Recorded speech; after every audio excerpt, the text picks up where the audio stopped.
la recomendación que usted hizo de que usted esperaba un relato detallado de cuáles eran los procedimientos. En cambio, yo he presentado simplemente gráficas. Entonces, bueno, me esperaba una nota así. No, no tengo mayor observación. Elías, ¿cómo te digo a ti? Yo esperaba un 0, pero me ha ido muy bien.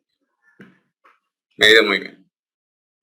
Bueno, dentro de lo que vaya a ser el desarrollo de esta asignatura, yo puedo llegar a ser bastante estricto en cuanto a lo que sea el cumplimiento de la asignatura.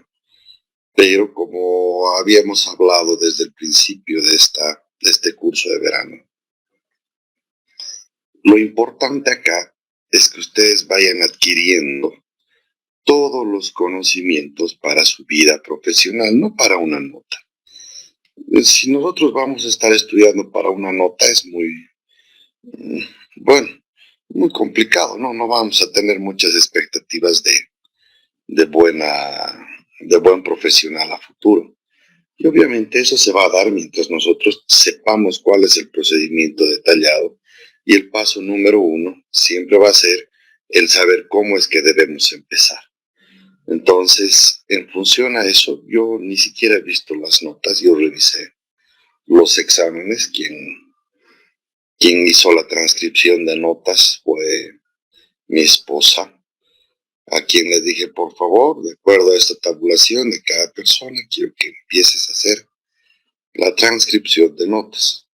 Y al final prácticamente no he visto las notas de la mayoría, pero me imagino que en función a lo que he revisado y tomando en cuenta que el examen es por el 80% y tenemos un comodín de entre 15 y 17 puntos que la mayoría ha adquirido en la parte de presentaciones, ha sido nomás pues una ventaja, pero al mismo tiempo una alerta general de lo que se va a venir en el segundo parcial.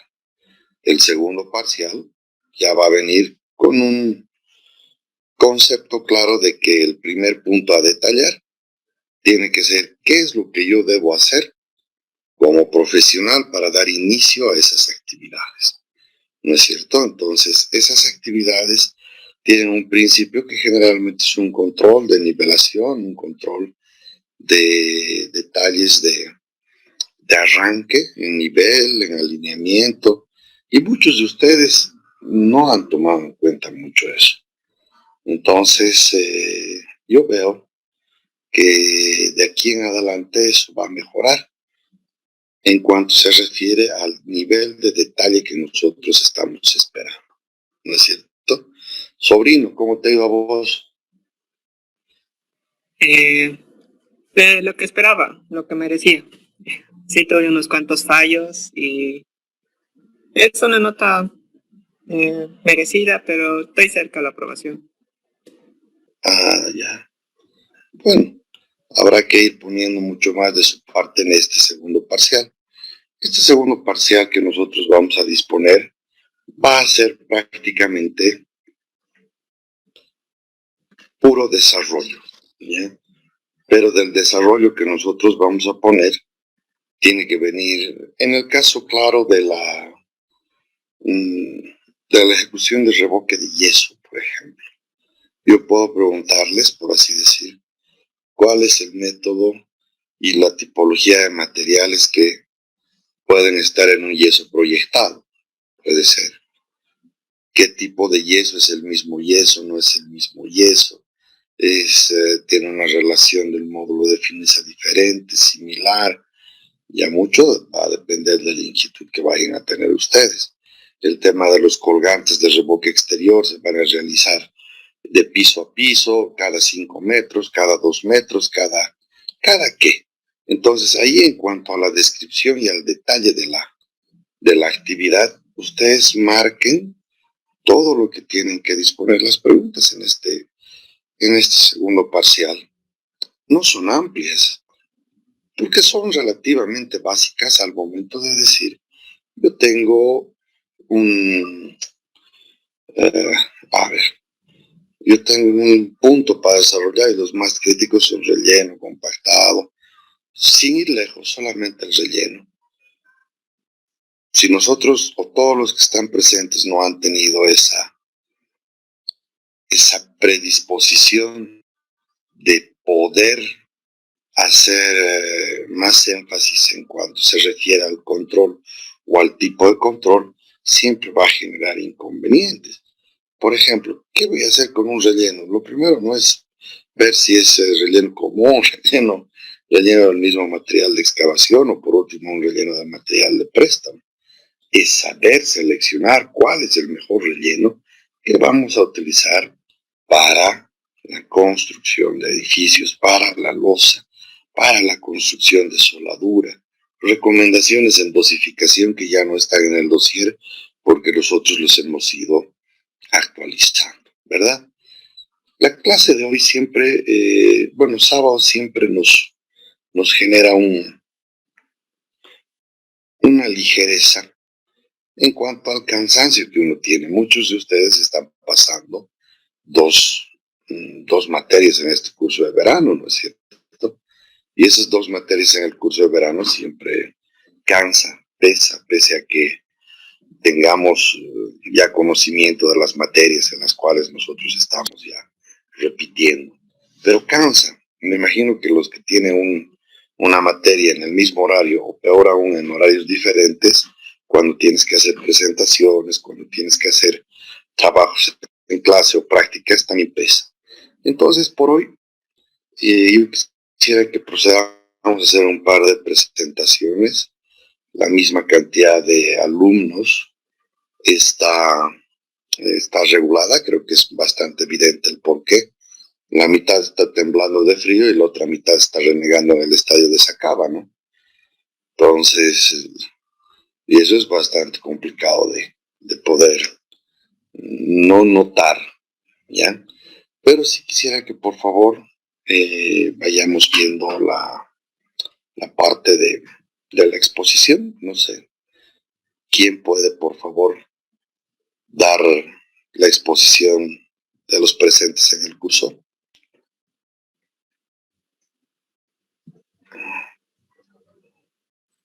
Inge, buenas tardes. Previo a esto, lamentablemente ayer tuve que salirme de la reunión y, bueno, asuntos familiares, y estuve poniéndome al día en la mañana y me surgieron dudas, pero yo creo que muy generales. Por ejemplo, en el procedimiento no hemos, no se ha especificado claramente cómo deberíamos proceder en el examen si se pregunta. No sé si podríamos comenzar haciendo un repaso rápido, pero con un enfoque de cómo debemos resolver en el examen, en el caso que se nos pregunte cómo debe ser la soldadura, el contrapiso.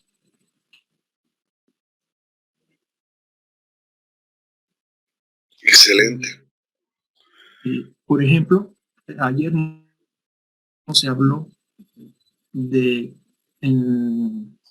se me ha ido, que para la compactación lo primero que se tiene que hacer es proyectar el nivel o la cota que se tiene que tener la compactación, o sea, hasta qué nivel tiene que llegar el suelo. No se habló de eso, pero sí es importante el proyectar, ¿no? Eso, y se habló de la soldadura, cómo eso, que sería el exacto que deberíamos explicar en el examen. No hemos ido trabajando en los últimos ciclos, ¿no? Eso sería en cuanto. Muy bien. Voy a compartirles pantalla para poder desarrollar esa actividad.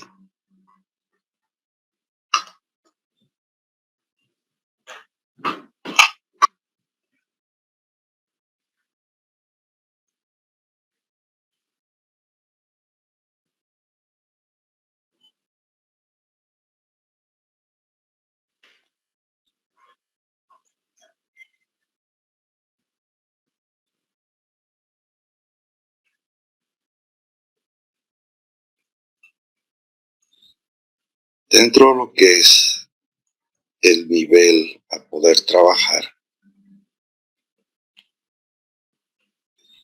nosotros vamos a tratar de construir un isométrico de un ambiente que se esté construyendo.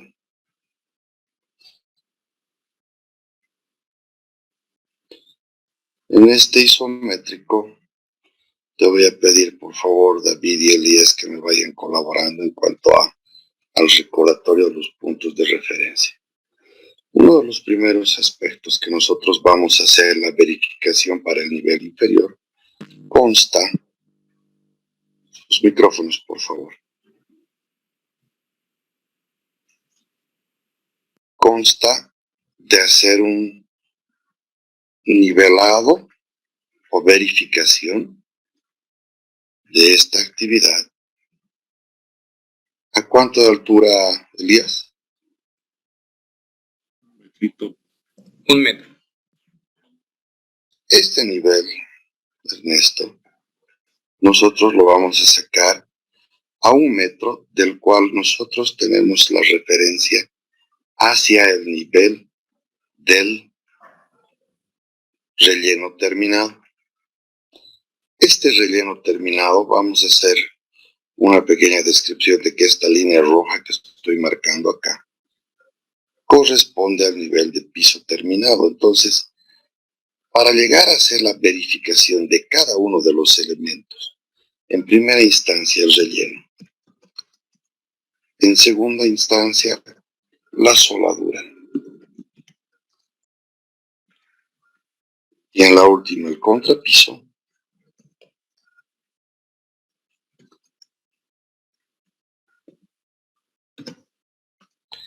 estará en función siempre de tener este nivel de referencia bastante claro, porque este es el nivel que te va a mandar para todos los trabajos que tú vas a tener hacia abajo. Entonces, una vez que nosotros tengamos, a ver, permítanme buscar las imágenes que habíamos compartido el día de ayer.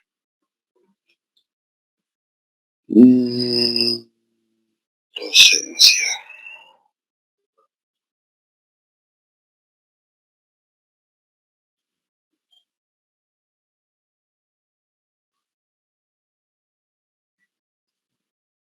Recording in progress. Muy bien. Como puntos iniciales habíamos definido de que la nivelación, dependiendo del tipo de terreno, es uno de los primeros trabajos que vamos a realizar. La definición de cuál es el material de relleno más adecuado pasará por una prueba de laboratorio mediante pruebas Proctor estándar o Proctor modificado, según se defina en la normativa AESTO T99 o T180. Posterior a eso, nosotros procedemos a hacer el perfilado y relleno compactado dependiendo del tipo de material que nosotros vayamos teniendo, tanto en una construcción de edificios como en una vivienda provisional, que es una vivienda unifamiliar. Las metodologías del relleno y compactado siempre van a estar en función a los trabajos del uso de un pisón de 30 por 30 por 10 de peralte, o en su caso, compactadoras que vayan a tener una acción mecánica, y habíamos definido también los estratos que tienen cada uno de estos tipos de compactados según el método manual o el método mecánico. Verificada la línea de nivel, verificada la línea de nivel, tanto en la parte de relleno como en la parte de la infraestructura, este deberá marcar en relación 1 metro hacia la parte del nivel de piso terminado sobre la cual tú deberás efectuar este tipo de relleno. Este tipo de relleno, tal como se puede observar. Tenemos una infraestructura, un tanque de almacenamiento y se está realizando el relleno y compactado con un material, con un equipo mecánico de rodillo vibratorio.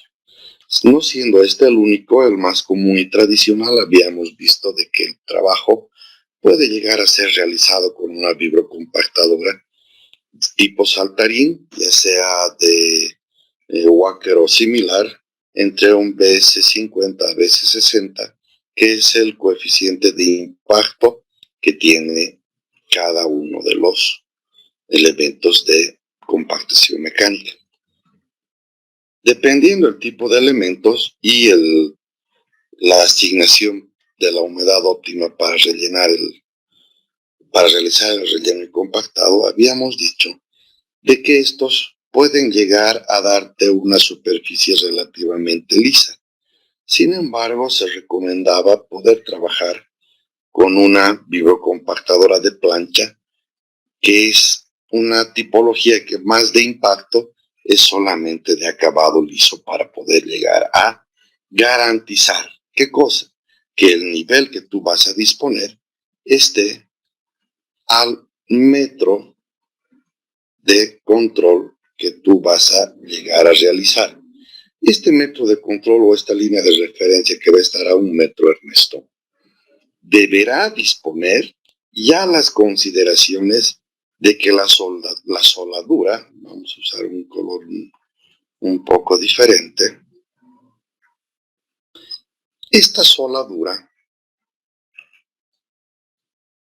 disponga para fines académicos un diámetro máximo de la piedra de 15 centímetros.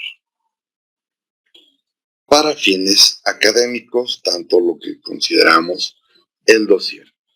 Sin embargo, en la vida profesional, como habíamos comentado ayer en la noche, yo en lo personal prefiero trabajar con piedra bolón. Esta piedra bolón tiene un diámetro estándar de 25 a 30 centímetros. Sin embargo, este tipo de piedra ocasiona que tengamos mayor relleno en cuanto se refiere a la arena, el boleado o la gravilla que nosotros vamos a tener para poder utilizar ejecutar el contrapiso. El nivel al cual nosotros nos vamos a regir estará en función siempre al tipo de piedra que tú vayas a utilizar. En cuanto se refiere a la soldadura, nosotros vamos a hacer una doble consideración. La primera, de que el nivel que tú estés marcando, en primera instancia, te deberá disponer 1 metro hasta el nivel del relleno compactado, teniendo a partir de este metro todos los niveles hasta llegar al piso terminado, descontando cuál sería el espesor del piso, dependiendo su tipología, pero más aún dependiendo del contrapiso, que es el que tú vas a disponer en este tipo de ejecución sobre pisos de planta baja, que es la soldadura. En cualquiera de los métodos, tú siempre vas a ir arrancando sobre 1 metro lineal del nivel de referencia sobre el cual vas a empezar a disponer esta superficie planchada, que es recomendada por el uso de este tipo de maquinaria. En caso de que este tipo de maquinaria no sea el adecuado, nosotros, ¿qué es lo que hacemos? Tratamos de darle la mejor forma a un relleno y compactado que pueda ser utilizado de esta manera con una vibrocompactadora tipo Santarino Canguro, o en su caso realizarlo con el método tradicional de una barra de pisón o un pedazo de pisón de hormigón vaciado en obra, independiente de su resistencia. Es un hormigón en masa, pero que tiene dimensiones que habíamos estipulado en 30 por 30 por 10 centímetros. Si volvemos a anotar para esta referencia, 30 por 30 de cada lado, 10 centímetros de alto. Perdón por la calidad del gráfico. pero la varilla que nosotros vayamos a usar deberá estar totalmente anclada a este dado, obviamente por dentro con una plancha o varilla de soporte o una cruceta amarrada, donde esta varilla o pedestal sea una de las patillas continuas que vayan hasta la parte superior. Habíamos dicho de que esta varilla corresponde a un fierro de 16, por la facilidad que este te genera a la hora de realizar el pisonado. Sin embargo, para construcción de viviendas puede ser admisible, no así para la construcción de edificios. Una vez que nosotros hayamos dispuesto esa construcción del nivel con la soldadura construida, debemos garantizar de que las conexiones del efluente sanitario puedan llegar a disponer por debajo de la soldadura una protección de una cama de arena sobre la cual vas a disponer la soldadura de piedra. Este material debe estar en profundidad desde la clave del tubo al menos 40 centímetros de profundidad. Para poder iniciar encima, vamos a graficar en un color diferente el colocado de la soldadura. Esta soldadura, de acuerdo a lo que hemos analizado, de acuerdo a lo que hemos visto en el contenido del dossier Ernesto, no tiene una aplicación adecuada cuando nosotros hacemos el sistema del asterisco. El sistema del asterisco, si bien es un método confiable, es un método un poco más complejo de aplicación en cuanto a la regulación, porque nosotros estamos realizando en la consideración de este trabajo tener que hacer controles transversales, longitudinales y diagonales. Dentro de este análisis, nosotros hemos visto conveniente que el método más usado a lo largo de este curso sí está relacionado con la construcción de ¿qué? La construcción de primero unas guías sobre la cual vas a sacar un control de nivelación.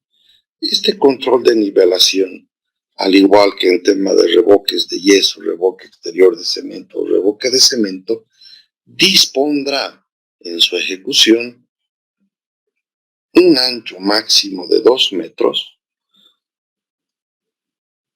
sobre el cual nosotros tendremos la disposición de 2 hileras principales o maestras principales similares o equivalentes al método de fajas.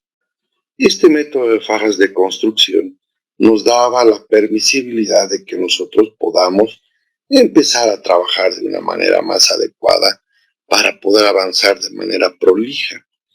Dentro de este ejemplo, nosotros hemos hecho un análisis del tipo de soldadura o de empedrado que se tiene para vías. Sin embargo, para elementos que vayan a considerar este tipo de trabajo en construcciones para pisos, hemos realizado un análisis de descarte de que tengan que tener una diferencia de 3 centímetros entre piedras. Hemos quedado de que la soldadura deberá realizarse en posición vertical, taconeando una a otra y nivelando a la superficie nivelada o regulada por la maestra. En el caso de que la piedra vertical ya tome en cuenta parte del terreno, en este terreno se había considerado de que debe hacerse un pequeño picado en ese sector para que la piedra pueda ingresar y estar más trabada en cuanto pueda garantizar que no exista un desplazamiento horizontal. Este tipo de piedra que nosotros hemos dispuesto acá, si bien teóricamente puede cumplir lo considerado en el pliego, no es lo que nosotros estamos buscando en el trabajo de soldadura final. Una muestra clara del tipo de soldadura que hemos analizado corresponde al método que estamos viendo en las pantallas en este momento. La construcción de estas maestras, las cuales han servido de guía para que se pueda hacer la ejecución de todo lo que es la soldadura trabada entre piedras, y la separación entre estas piedras no viene dada por el trabado que hemos realizado. La separación de estas piedras viene por la forma de la piedra que estamos dejando. Y esta separación que nosotros estamos viendo aquí no debe ser superior a 3 centímetros. ¿Ya? No debe ser superior, pero sí deben estar trabadas, y ante la acción de una carga de una persona o una carga superior, para hacer verificación, estas piedras no deberán tener, vamos a agrandar un poquito, no deberán tener ese desplazamiento horizontal. Por lo tanto, el realizar la construcción de una soldadura por el método de fajas, hemos considerado parte del desarrollo de esta actividad para esta asignatura en el ámbito académico como la más adecuada para poder realizar, en la que, a medida que el obrero vaya ejecutando el trabajo, tendrá que ir haciendo la verificación del nivel en un ancho máximo de 2 metros para las hileras principales. Este trabajo, tal cual nosotros lo estamos disponiendo, reitero, debe tener como premisa inicial que las piedras en la parte superior junto a la maestra deban estar niveladas hacia su coronamiento. El control inferior deberá ser regulado con una excavación en el terreno, la necesaria ¿para qué? Para que la piedra pueda estar trabada entre todas las piedras de la soldadura. Este trabado, reitero, debe tener un control que no disponga un movimiento lateral cuando exista una persona que pueda estar caminando encima. Deben estar trabadas muchas de estas piedras, pero dejando este espacio superior que nosotros vemos aquí, que está sujeto solamente a esta diferencia diagonal que nosotros vemos, no así entre las caras de esta piedra. Luego de eso, nosotros habíamos hablado de que es importante, no para la soldadura, sino para el relleno, realizar ¿qué cosa?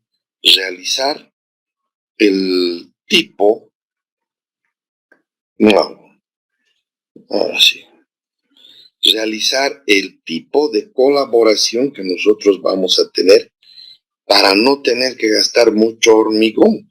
Entonces hemos visto que para la soldadura, ese relleno de grava, gravilla o arena no aplica en la soldadura, pero sí te aplica para colaborar que los volúmenes de contrapiso no sean bastante considerables en cuanto se refiere a la cantidad, ya esta cantidad de cemento que nosotros tendríamos entre piedras.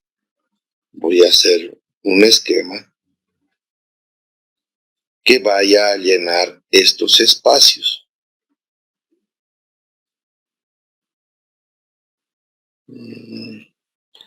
Que vaya a llenar estos espacios. Entonces, estos espacios son recomendables que sean llenados hasta una altura de la junta y que puedan ser de 3 tipos de material. Habíamos visto que este material podría ser, a ver, vamos a ver cómo podemos agrandar. Puede ser arena, puede ser gravilla, o puede ser una arena boleada. ¿Qué es una arena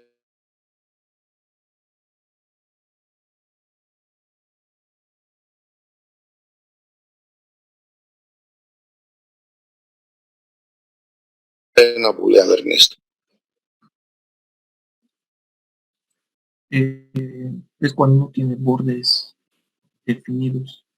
Es No. boleado. Una arena boleada es una arena sucia que no ha sido trabajada totalmente en cuanto al cernido y el seleccionado de material. Cuando uno está en un banco de agregados, generalmente saca y explota del río mezclado, ¿no es cierto? Arena con algo de contaminante, que es el tema de la tierra natural, algo de limo, arcilla, pero eso está con la grava. Una vez que vamos a rayar aquí un poquito.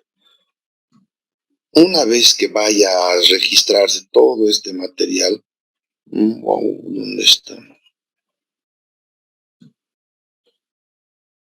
Una vez que se vaya a registrar este material, ya que esté aquí en esta superficie, ¿qué es lo que nosotros disponemos? Nosotros disponemos de una maquinaria que va zarandeando el material. Esta zaranda que se tiene de todo este material te hace la separación de lo que tú estés deseando tener por una parte en grava, y después de eso seleccionas el material fino y realizas el lavado para tener la arena. Entonces, cuando este material no ha terminado de pasar por las zarandas, por el trabajo de zarandas, este trabajo se llama, o este material se llama, esa mezcla de material de arena, grava y un poco de contaminante que no es limpio, se llama arena boleada. ¿Ya? Que es arena que tiene una cierta cantidad de grava. Entonces, los tres elementos te sirven para poder rellenar esto, pero esto no es para la soldadura, vuelvo a reiterar. Solamente en los trabajos de vías se hace un llenado de arena hasta el tope y después se pasa a una compactadora de rodillo liso que acomoda las piedras con arena. En el caso de la soldadura para la construcción, lo único que queremos evitar es que tengamos un gran volumen de hormigón que vaya encima y que éste llene los intersticios a la base, los cuales te podrían considerar hasta un 50% del volumen de hormigón. Entonces, al llenar hasta el nivel de sus micrófonos, por favor, al llenar hasta el nivel del trabe de cada soldadura, nosotros estamos disponiendo de que puedas llegar a tener una carpeta de hormigón que esté entre 5 y 7.5, que es lo que deberían considerar para su pedido de material. 5 centímetros el que te va a validar, ¿no es cierto? Y 7.5 el que vas a tener que calcular tus materiales para poder ejecutar este trabajo. Entonces, habíamos dicho que aparte de eso, el último control que nosotros tenemos para la ejecución de la soldadura siempre va a estar en función de que la regla entre cada una de las caras esté nivelada hacia tus líneas de referencia. En el caso de que éstas sean maestras, el método de las maestras principales o método de fajas que se vaya a disponer es el más adecuado. Por otra parte, terminando de hacer la actividad y en un contrapiso que no sea sobre soldadura, habíamos hablado de que estos trabajos en tu dossier se dispone con la ejecución de ¿qué? Con la ejecución de 2 capas de hormigón, ¿verdad? Estas 2 capas de hormigón, la primera de 3 centímetros y la segunda de 2 centímetros, te decían que el material inferior de la primera capa tendría que ser en dosificación 1, 2, 4. Y que el último sería en dosificación de arena 1 a 5. De la cual nosotros, una vez que hemos analizado diferentes casos de construcción, diferentes tipos de acabado de la superficie, hemos determinado de que este no es el procedimiento correcto. Este procedimiento que establece el dossier no es el adecuado y hemos identificado y hemos justificado de que el trabajo adecuado para estas actividades deberá ser en una dosificación de 1, 2, 3, perdón, no estoy con el puntero que tradicionalmente trabajo, y será realizado y ejecutado en una sola capa.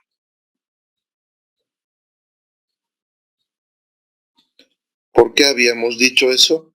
Porque nosotros hemos demostrado el día de ayer que en los diferentes casos de análisis, esa segunda capa de mortero de arena-cemento, virtiéndose en el peor de los casos con una carretilla, no podría diferenciar cada uno de estos estratos. Vale decir, si yo tengo acá una carretilla,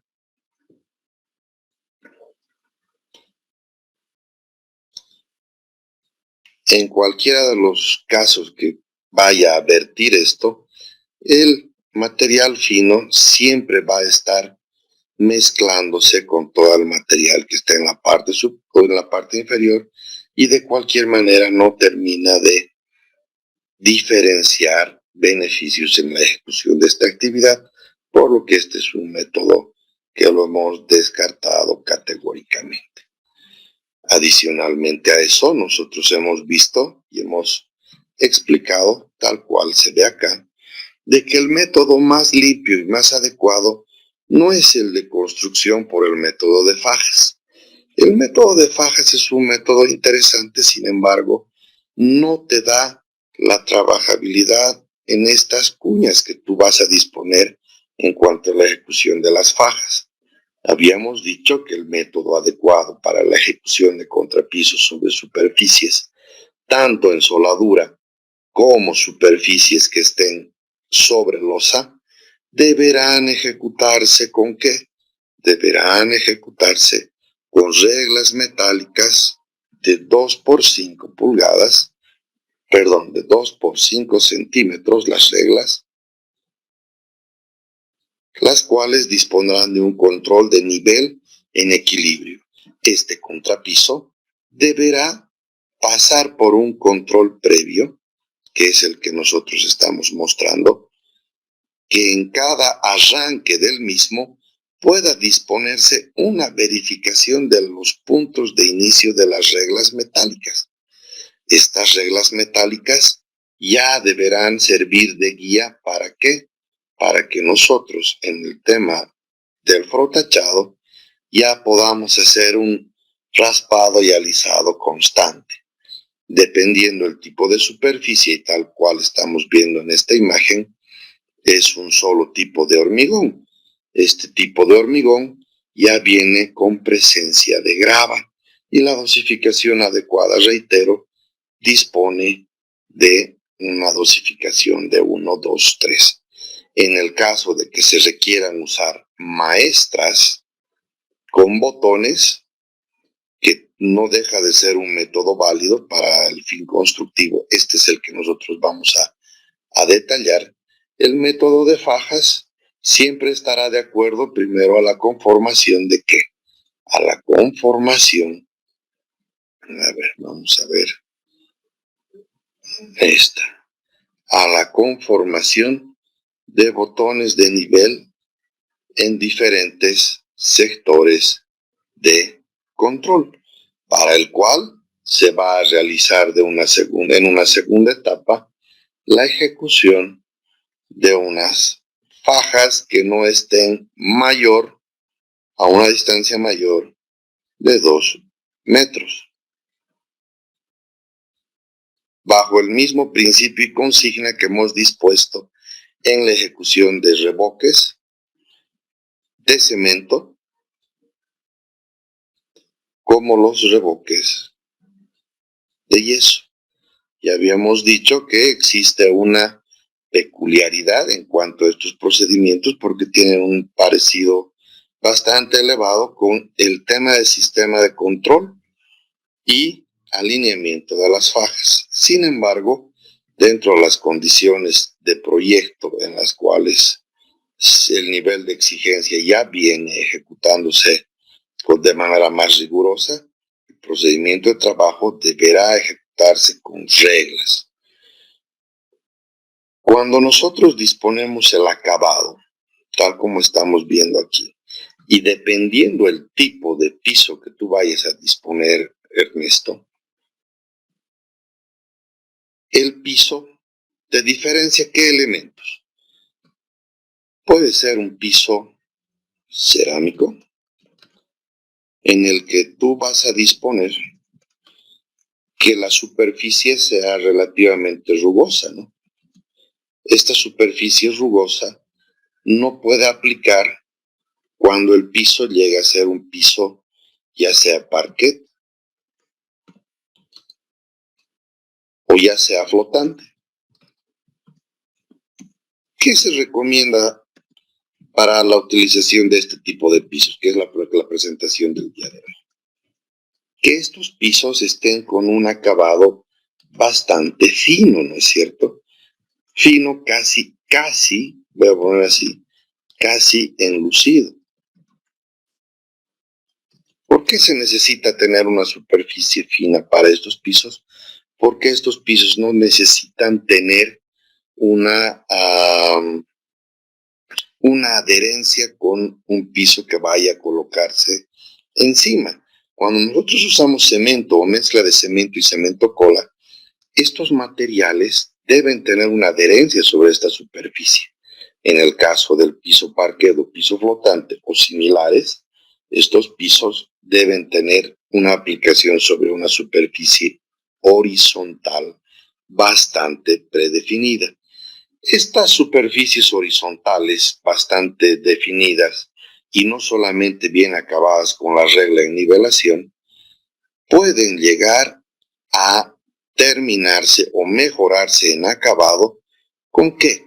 Este es un ejemplo, por ejemplo, bueno, es una imagen que nos da el ejemplo de la construcción del método de fajas y la irregularidad que te puede venir en cuanto a los acabados que tú vayas a tener. Este es un método bastante, no sé, sin faltarle al respeto al método, ayer había dicho que es medio ñaupa procedimiento, ¿verdad? Cuando lo adecuado ya para nosotros está ligado para la ejecución de la nivelación con las reglas de control. Mientras más nosotros deseemos tener un afinado en la superficie, estas actividades se ejecutan mediante un brazo articulado. Aquí, este es el peor ejemplo que hemos encontrado para poder realizar el ejemplo del afinado a distancia de los hormigones que estamos llevando adelante. Si quisiera, y vamos a abrir por favor, ¿alguien se acuerda con qué nombre buscamos ayer? Ahí están sus notas.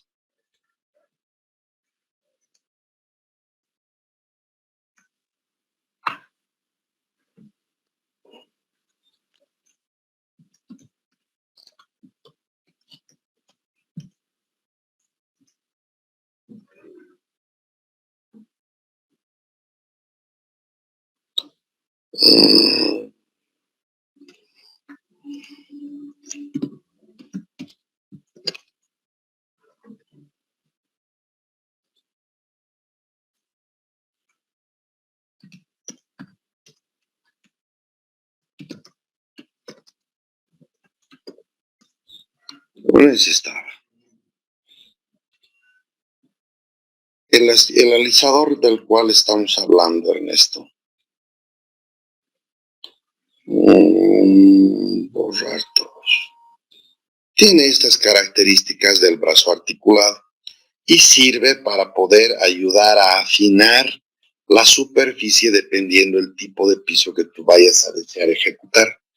Esa superficie para el contrapiso ya te está ligando, por así decir, al tipo de piso que tú vas a considerar después. Este tipo de piso, si va a ser cerámico o que necesita adherencia con el contrapiso podrá llegar a ser de acabado rugoso.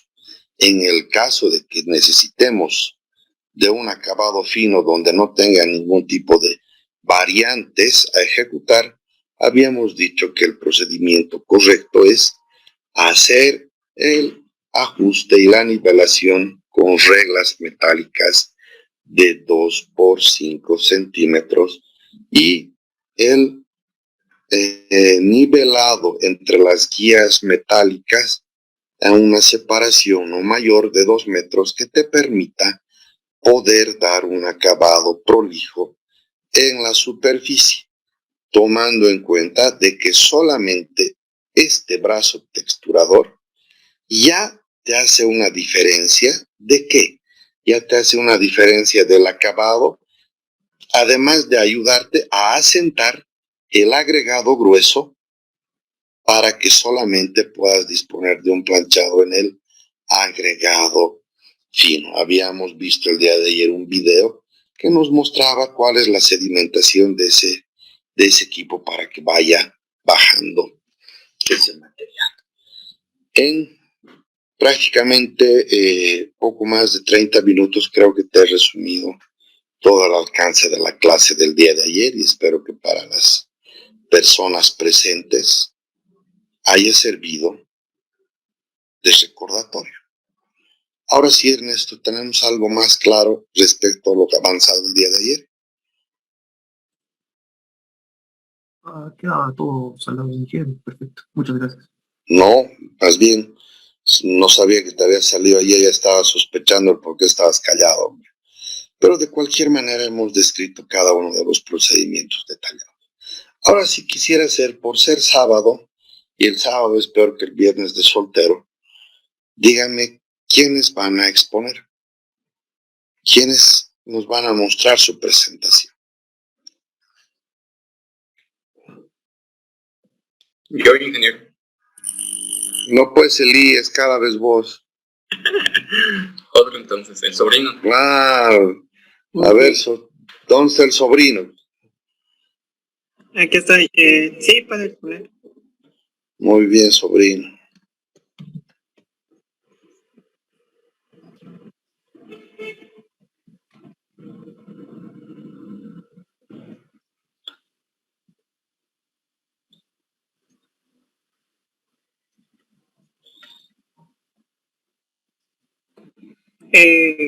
¿Va a compartir pantalla usted, Ingrid? Sí, señor, ya estoy cargando tu presentación. Por favor, antes de empezar con la presentación, para todos los que recién han ingresado, les pido por favor, abran o enciendan sus cámaras, ¿ya?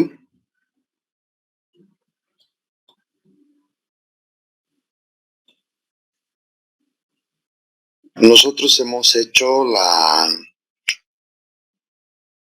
una retrospectiva rápida a requerimiento de Ernesto de todo lo que hemos avanzado el día de ayer.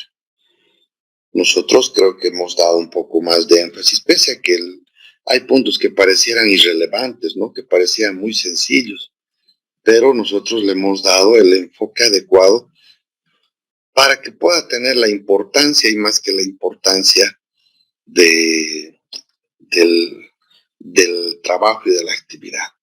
Si yo hablara de relleno y compactado, por ejemplo, yo diría, el relleno y compactado es agarrar el material, construir un pisón y pasarle cada 15 centímetros de capa. Y ni siquiera tener que hacer ninguna prueba, porque no nos han hablado de ninguna prueba, ¿no? El día de hoy recibí yo algunas imágenes de uno de sus compañeros y antes de poder avanzar con el tema, sí quisiera compartirlo con ustedes porque me parece que es bastante interesante el saber de qué se trata. ¿Pueden ver mi pantalla?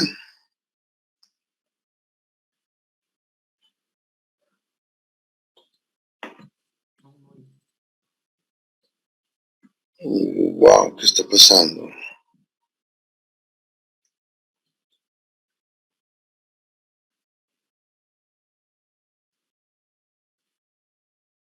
Ahora sí, ¿no? Muy bien. Cuando nosotros realizamos diferentes tipos de relleno y compactado, más cuando los trabajos son en la conformación de capa subbase, capa base, en la construcción de vías, carreteras, vías, ya el nivel de complejidad para este relleno compactado es mucho mayor. Habíamos hablado el día de ayer de que estos compactados mediante el método de cono de arena te dicen que para carreteras ya no te piden el 90-95%, te piden un 98%. Entonces, dentro de ese 98%, tenemos que tener identificados bien cuáles son los procesos de construcción y provisión de los agregados. Cuando nosotros tenemos este tipo de elementos, siempre es conveniente tener un control y cuidado de este tipo de pruebas. La persona que me mandó debe tener conciencia de que cuando hacemos las correspondientes pruebas del cono de arena, ya sea para vías o en su caso ya sea para construcciones, ¿qué se debe tomar en cuenta como requisito principal? Y esto se los voy a poner acá. Vamos a rayar aquí. Lo importante es tener la calibración.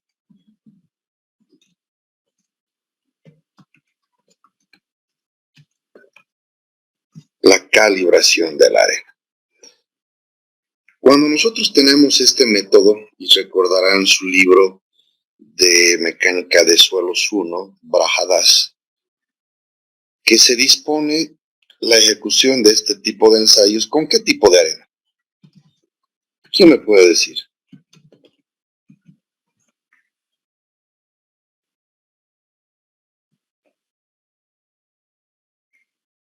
¿Nadie? Caramba. Este tipo de arena, es la famosa arena de Okinawa.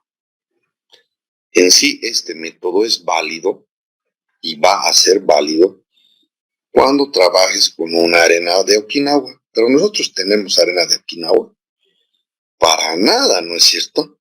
Es más, ni siquiera podrían llegar a importar este material porque no es ni comercial, no es ni siquiera rentable, tal vez podría decir. Así es que estas pruebas que nosotros estamos teniendo para la verificación de densidades no es válida porque nosotros no tenemos la arena de Okinawa. Sin embargo, antes de querer hacer esto, ustedes deberán pedir al laboratorista con el que están queriendo trabajar si ya se ha realizado la validación de datos para las arenas. ¿De dónde? ¿Quién conoce esta región? ¿Dónde es esto, señores? Es en el trópico, Inge. Excelente. Esta arena que estamos mencionando, que corresponde al trópico, es una arena que tiene características similares a las de la arena de Okinawa. Pero al no ser la misma, obviamente no puede ser ni equivalente, pero se busca un grado de relación para estos ajustes de resultados. Entonces, cuando quieran hacer este análisis de la verificación del cono de arena y verificación de densidades mediante el cono de arena, deberán primero verificar que el laboratorio haya realizado la calibración de esta arena. Como recomendación, nosotros habíamos dicho que dentro de lo que es el diámetro de este cono, nosotros tenemos 10 centímetros de profundidad donde hacemos la extracción del volumen de este material que ha sido picado en volumen y eso se lo coloca en una balanza. Una vez que se haya colocado la balanza, se pone el cono invertido para realizar la abertura de la llave y esta abertura de la llave te va a hacer ingresar la arena hacia la superficie. Entonces, lo que estamos viendo nosotros aquí, perdón que toque un tema que no corresponde, pero ya es material, este es el peso del material extraído del haber picado este pequeño cilindro de esta manera, este cilindro hacia abajo. ¿Cuánto de profundidad debe tener? Debe tener 10 centímetros para su verificación. Este material extraído se lo pesa en una balanza, se abre la llave de la arena y después se recoge toda la arena y se la introduce a una bolsa donde pasará igual a la balanza. Con eso nosotros ya podemos hacer el cálculo de la densidad del material con el que se ha trabajado en el relleno y compactado. Aquí los niveles de control para vías son mucho mayores que los niveles de control que se tienen para la construcción de edificios, pero el procedimiento es el mismo. Entonces, antes de poder continuar para las personas que recién han ingresado a la sala, era un tema que sí quería que por favor tomemos en cuenta. El día de hoy, al ser sábado y al estar con la bronca de que ha perdido mi equipo también en Cochabamba, nosotros vamos a realizar unas 2 presentaciones, dependiendo el alcance, máximo 3, sobre las cuales vamos a hacer solamente una ronda de comentarios, porque de preguntas en este aspecto, creo que a partir de aquí en adelante, lo único que podemos hablar son recomendaciones para no meter la pata, porque el procedimiento ya está detallado en el dossier de construcción de edificios. Sin embargo, vamos a nomás darle las explicaciones a cada uno de los puntos que así ameriten y que a ustedes les genere alguna duda o inquietud. ¿Está bien? Entonces vamos a empezar con la presentación de mi sobrino. Y me imagino que todos ya han visto las notas que se han subido a la plataforma. Entonces, me imagino que muchos han reflexionado o estarán reflexionando qué es lo que se va a venir de aquí en adelante. Y eso es, cuando la consulta sea el desarrollo, tenemos que empezar a hacer un desarrollo desde que tú te paras al frente de los obreros y el material está suelto. Desde ahí, ¿qué es lo primero que tienen que hacer ustedes? Y a pensar como ingenieros, ¿no? Pero eso es lo que nosotros tenemos que ir desarrollando. A ver, antes de la exposición, vamos a ver algunas consultas más. Estimado Arnold Vega, ¿cómo te ha ido a vos en tus notas? He aprobado, Inge, la verdad igual estaba como mis compañeros un poco sorprendido de las notas, pero creo que me ha ayudado bastante presentar todas las tareas. ¿Se acuerdan que al principio del curso de verano dijimos, bueno, al final lo que les va a salvar va a ser eso, ¿no? Y les va a ayudar bastante, por eso esmérense, hagan unas lindas presentaciones. Harold, ¿cómo te ha ido a ti? Buenas tardes, ingeniero. Estoy reprobado en Hectare 47, pero la verdad sí tiene razón. Mi criterio no fue muy bueno en el examen.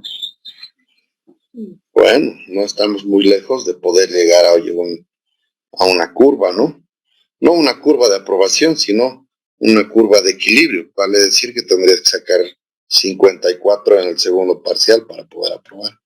Lo cual no lo considero muy difícil, siempre y cuando estemos ya con el concepto claro de lo que vamos a pedir. Yo quiero comentarles que he recibido una respuesta del desarrollo de impermeabilizante y la respuesta era: en el mercado hemos visto que el mejor impermeabilizante es el SICA 1. Y esa era la respuesta. Entonces, ya con una respuesta de esa tipología, ya podemos diferenciar, ¿no? Es el polo extremo de lo que no debemos hacer. ¿No es cierto? Zulma, ¿cómo te ha ido a vos? ¿Está Zulma? No está Zulma, debe estar bailando Zulma. No, estoy aquí, ingeniero. Muy buenas tardes. Me ha ido bien, ingeniero. He aprobado. ¿Cómo es posible que haya pasado eso? No me explico yo hasta el momento. Pero bueno, es una muestra de que yo no he visto los nombres para poner la nota. Pero me alegra que muchos hayan tenido una nota relativamente cercana para un promedio o estén con criterios de aprobación. Hay muchas otras personas que no están en clases, que no participan, que tienen unas notas bastante desalentadoras, ¿no?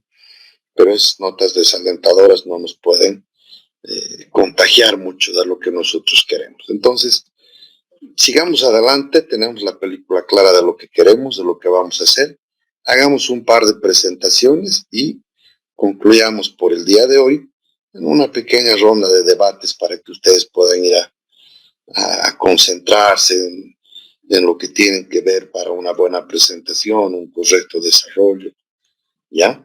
Y de esa manera tengan un poco más de tiempo en este su sábado 12 de febrero, vísperas de carnaval. Alexander, empezamos contigo y como decían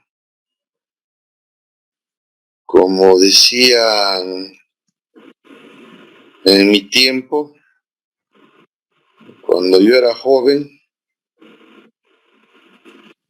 arrancamos ya, Grántico, Palman y Zoom. Adelante.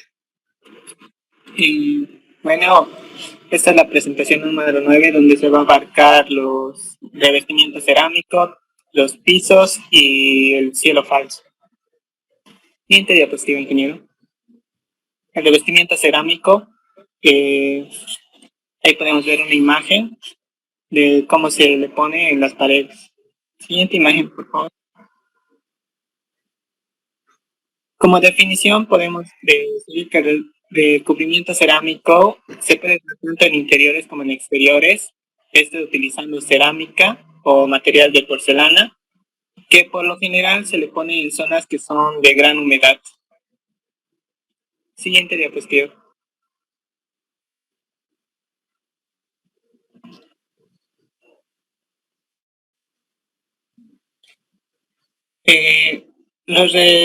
En cuanto a especificaciones técnicas, los revestimientos serán colocados con cemento cola, un pegamento para que no lleguen a caerse y nos den seguridad.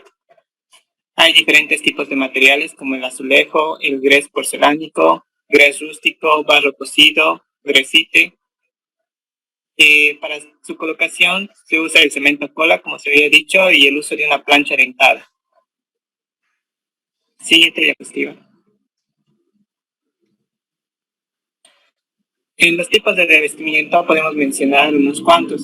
Uno sería el azulejo, que son piezas planas de poco espesor, fabricados con arcilla, sílice, de diferentes colores, tonalidades.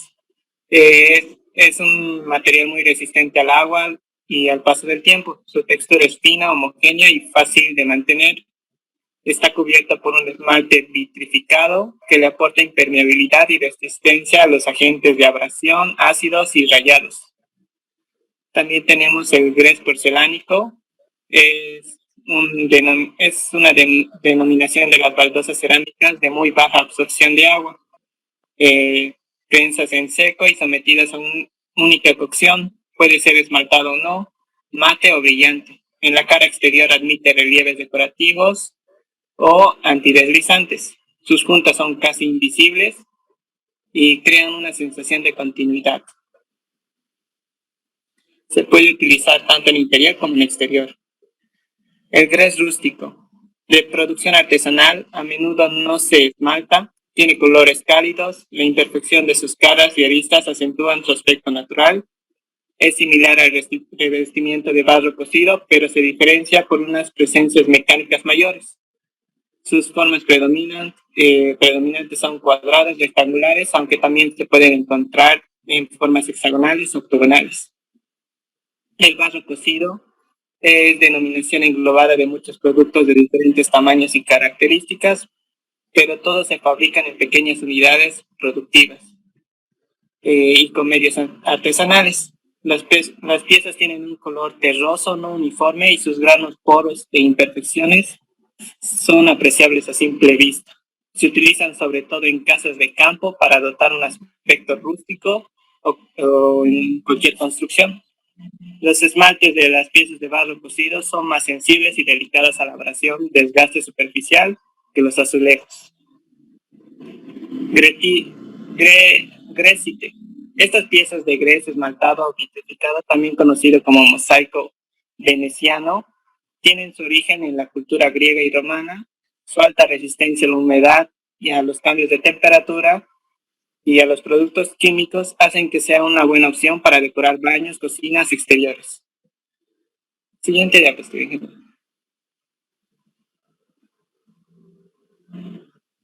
Para la metodología se puede poner estos con dos disposiciones. Una es con la fijación de mortero de cemento, en la cual la mezcla deberá ser preparada con una dosificación de 1:4, cemento arena, de consistencia seca, la cual deberá ser azotada hacia la pared.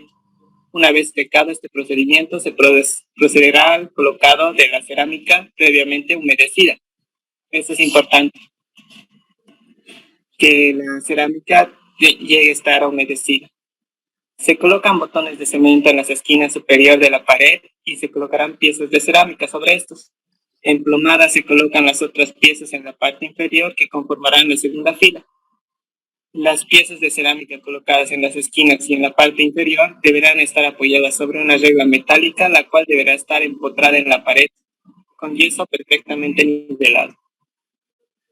Se harán pasar hilos entre las piezas ubicadas en los extremos en una sola dirección en sentido vertical para definir un plano de trabajo completamente horizontal. A partir de estos hilos fijos se harán pasar hilos móviles en la otra dirección que estarán amarrados a los hilos fijos y podrán deslizarse a través de estos. Además, servirán para mantener el alineamiento requerido durante la colocación de las piezas cerámicas. Siguiendo el hilo móvil, se irán fijando las piezas por filas, de abajo hacia arriba hasta alcanzar una altura definida, manteniendo una separación definida por los clavos de 1,5 pulgadas. Siguiente diapositiva.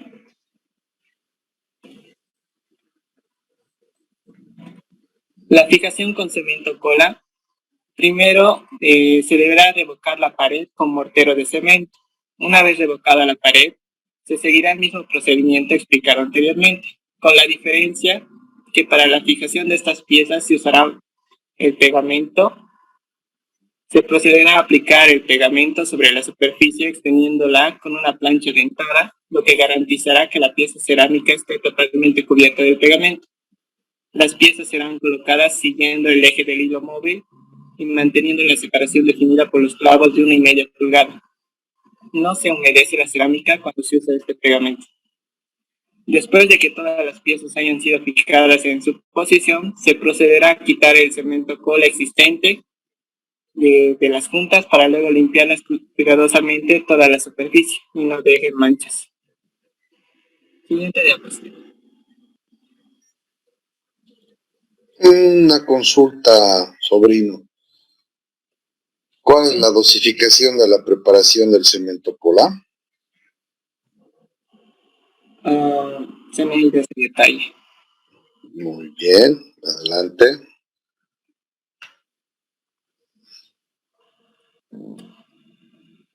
Terminado el revestimiento, se dejará secar por lo menos un día para realizar los cortes de cerámica, donde se alocarán accesorios tales como jaboneras, toalleras y cajas de luz, en los lugares apropiados. Para realizar los cortes se debe hacer primero el replanteo a lápiz y luego cortar la cerámica con amoladora de disco diamantado. Finalmente se debe rellenar las juntas con una lechada de cemento blanco con adición de colorante, adoptando de acuerdo al color de la cerámica. Después de 1 hora se debe limpiar toda la superficie con el trapo húmedo, retirando el excedente con la finalidad de que no quede ninguna mancha sobre la cerámica, obteniendo así una superficie uniforme. Después de las 8 horas de aplicar la lechada, se procederá al curado aplicando agua sobre la superficie. Siguiente diapositiva. Aquí podemos ver un esquema de lo que se había hablado, donde en cada sentido de la cerámica se debe poner los clavos de 1,5 pulgadas para proporcionar su separación, 2 clavos por cada cara para que no se llegue a mover ni tambalear. Y también tenemos la aplicación de los hilos fijos y un hilo móvil que va a irse recorriendo, tanto para definirnos una nivelación correcta.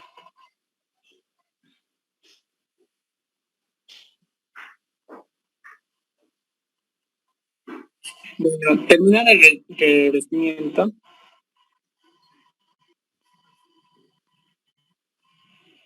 en cuanto a recomendaciones, las recomendaciones que podemos dar, el revestimiento cerámico será realizado antes de fijar los artefactos sanitarios. Si el revestimiento de cerámica en paredes es de piso a techo, los bordes de cerámica deben quedar escondidos en el suelo raso. En paredes, los cortes deben ser ubicados en la parte inferior al encontrarse estas con el piso. La cerámica de la pared debe montar a la cerámica del piso. Las piezas de cerámica serán fijadas con morteros de cemento o pegamento cemento cola, de acuerdo al especificado en los planos del proyecto. En caso de que la cerámica sea fijada con mezcla de mortero, esta tendrá dosificación 1,4 cemento arena. Las piezas de cerámica que van a ser fijadas con mortero deberán permanecer sumergidas en agua por lo menos 8 horas antes de su colocación. Todo accesorio será fijado con mezcla de mortero, dosificación 1,3 cemento arena. En ambientes de baño se puede colocar una randa a una altura por encima del lavamanos. Las piezas de cerámica serán colocadas de abajo hacia arriba, comenzando por la segunda fila. Siguiente diapositiva. Vamos a hacer una pausa aquí. Vamos a ya marcar un punto aparte en esta cápita. Y eso quiero que por favor, María del Carmen está en el curso.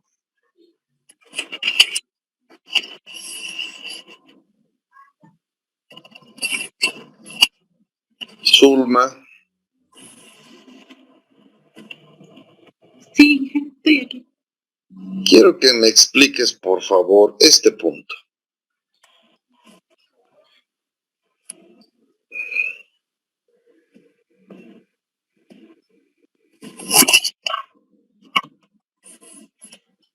Sobrino, apaga tu micrófono un ratito, por favor.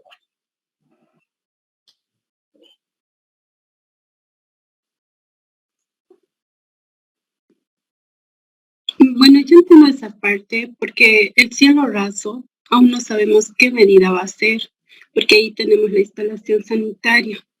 Entonces, por ese motivo, tal vez tiene que estar oculto y tiene que estar un poquito más el revestimiento de paredes con cerámica.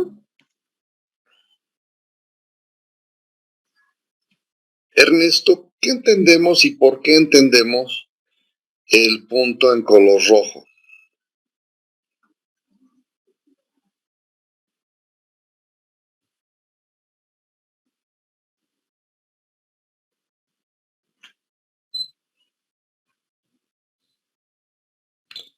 Ernesto.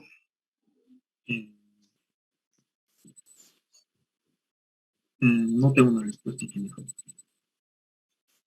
Filemón. ¿Podría entender por qué se deja una holgura con el suelo? Filemón. No está. Zulma. No, ya hemos preguntado a Zulma. David. Punto rojo. Inge, a ver, dice, en paredes los cortes deben estar ubicados en la parte inferior al encontrarse estas con el piso. Me parece que podría ser más por la estética, ¿no? Para que no se vean cerámicas cortadas a media pared. Mis queridos alumnos, desde que hemos empezado a abordar obra fina, absolutamente todo lo que tengamos que desarrollar y conocer son por recomendaciones de estética en el acabado. Por eso habíamos hablado de que vamos a hacer un poco parte de las recomendaciones de acabados, dijimos en su momento, ¿no es cierto? Entonces yo no esperaba de que ya estas recomendaciones las puedan poner acá. Sin embargo, esto vamos a ponerlo de una manera en la que los que lleguen al examen final van a disponer esta pregunta. Obviamente dentro de lo que es el desarrollo, ¿no es cierto? El desarrollo del cerámico deberá ejecutarse con una carpeta de revoque grueso, el cual deberá tener, acá está lo que habíamos dicho, no es 1.5, es 1.4. ¿Se acuerdan que esto ya hemos actualizado para revoques de cemento, no? Entonces, pero ya una vez que pongamos la capa gruesa del hormigón o del revoque de cemento, sobre el cual vas a hacer la aplicación del cerámico en pisos y en revestimiento, tienes que hacer el cumplimiento ¿de qué? De las recomendaciones de cómo tienes que colocarlas. El revestimiento tiene que ser, bueno, antes de los altrados sanitarios, ese es otro tema. El revestimiento de la cerámica en paredes de piso a techo, los bordes de la cerámica deben quedar escondidos en el cielo raso. ¿Qué quiere decir eso, Zulma? Me dijiste que si la cerámica es esta, el cielo raso deberá estar escondido con el cerámico, ¿no es cierto?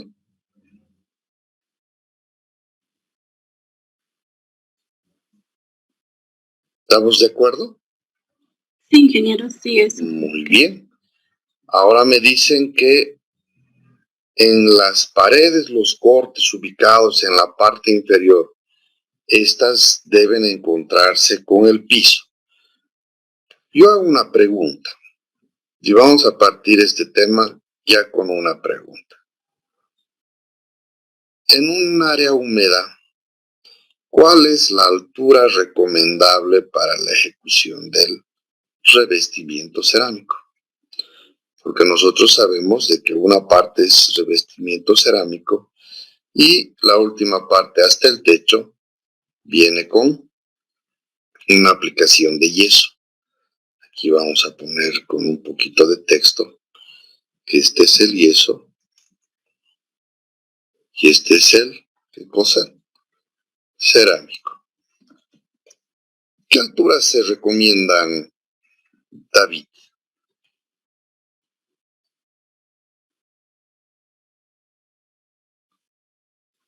Por lo menos 1 metro, creo que sí, Inge. En los baños, el cerámico 1 metro. A ver, vayan un ratito al baño, cuéntenme a qué altura han puesto. ¿Qué alturas las recomiendan?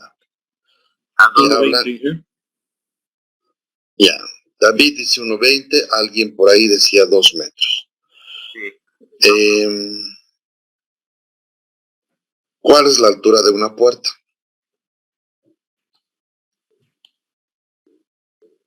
2.10. Ah, entonces harías el cerámico más bajo que una puerta. Ya medio que se vería feo, ¿no? O sea, tú puedes poner si quieres a 50 centímetros, pero ya la parte de los acabados te tienen que definir cuál es el mejor sistema de colocación de revestimiento cerámico. El revestimiento cerámico En muchos de los casos hasta es recomendable que llegue hasta el cielo, ya sea este cielo falso o cielo raso, para que no tengas que hacer la mezcla de unos ambientes. En el caso de que mezcles ambientes, en el mismo ambiente, dos tipos de materiales, cerámico y yeso, estas diferencias tienen que estar reguladas a la altura de la puerta, a la altura del marco de la puerta, lo cual esto está disponiendo que el mismo tendrá 2.10 metros como recomendación principal. Entonces, en el caso de que nosotros tengamos 2.10 o digamos 2.30 o digamos, como decía David, le pongamos 2 metros, ¿no es cierto? Nosotros en esta cerámica, ¿qué es lo que debemos velar? Que estas piezas de cerámica siempre empiecen en la parte superior. No sé, lo vamos a hacer de rojito. Siempre empiecen en la parte superior, ¿ok? Y separados no por unos clavitos, eso ya es la muestra clara de un ñaupa documento. Y existen separadores de junta que tienen diferentes tipos de grosor. Pueden venir desde 3 milímetros hasta 9 milímetros. Entonces, ¿qué nos dice David esta recomendación? Nos dice que en el tema de que lo hayamos arruinado en la altura y que todos estos elementos sean iguales, ¿no es cierto? El corte lo lleves ¿dónde? El corte lo lleves hacia la parte donde vas a tener la unión con la cerámica. Y esa unión te va a llevar a que tengas una media pieza o una pieza más pequeña, ¿no es cierto?, que esté llevándose a la parte de abajo. ¿Comprendemos esta recomendación? Sí. Clarito está, ¿no ves? La recomendación en rojo. Esto, por favor, anótense bien, sáquense un buen screen. Si quieren, yo les voy a poner aquí un recordatorio y para marcar el nivel de importancia. Todos los que les he puesto en este código siempre han terminado en el examen, ¿no?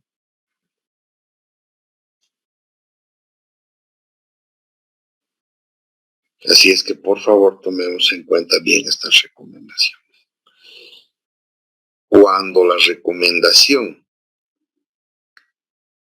viene de la mano de una altura recomendada, o sea, una altura definida, que sea diferente a la tipología del cerámico o a las dimensiones del cerámico, estas deberán estar plasmadas de una manera en la que el corte, ¿qué haces con el corte? Lo llevas abajo. El corte lo llevas abajo y debe estar alineada con el hilo de la cerámica preferentemente. Ahora, aquí tenemos una tercera recomendación que estoy marcando en verde y que me dice la cerámica de pared debe montar a la cerámica de piso. ¿Qué entendemos por eso? A ver, vamos a ver a mis mejores alumnos. Dana del Rocío, hace tiempo que no participas. Lacey también, no sé si está en curso. ¿Qué significa que la cerámica de pared debe montar a la de piso?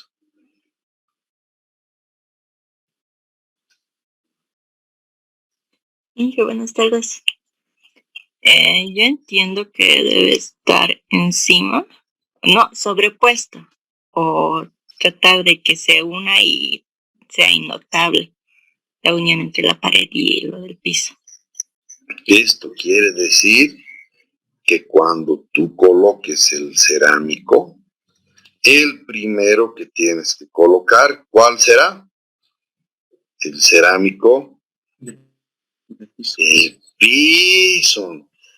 Entonces no había sido pues el orden de los factores, altera o no altera el producto, ¿no?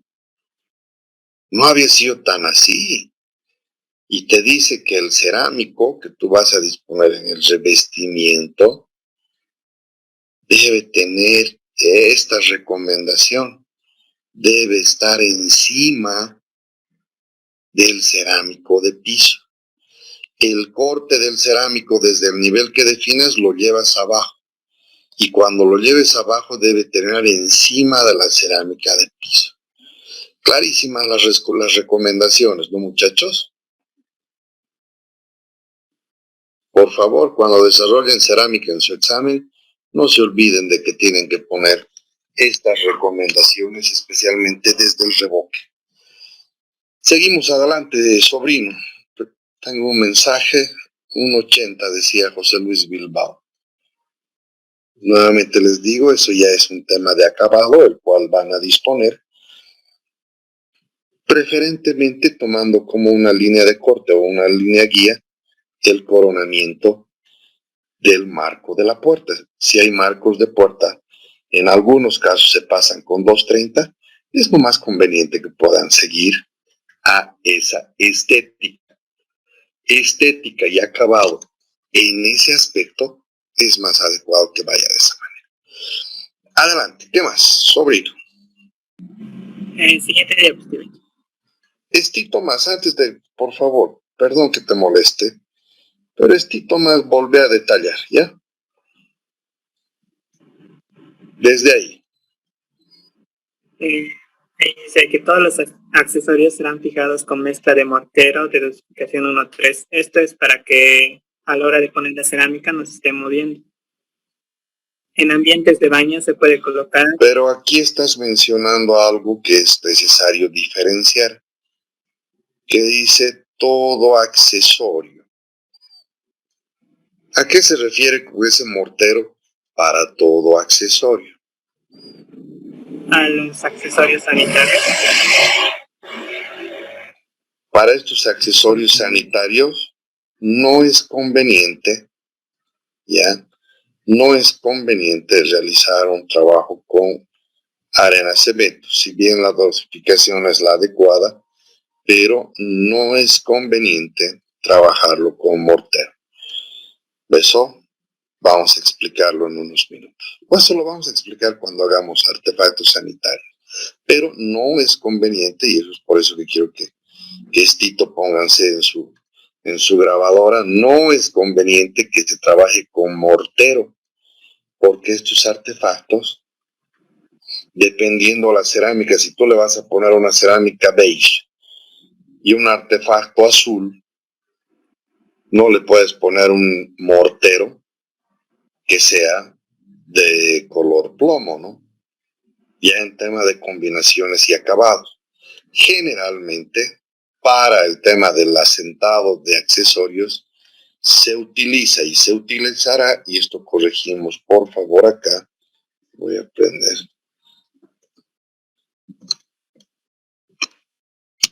Cemento blanco.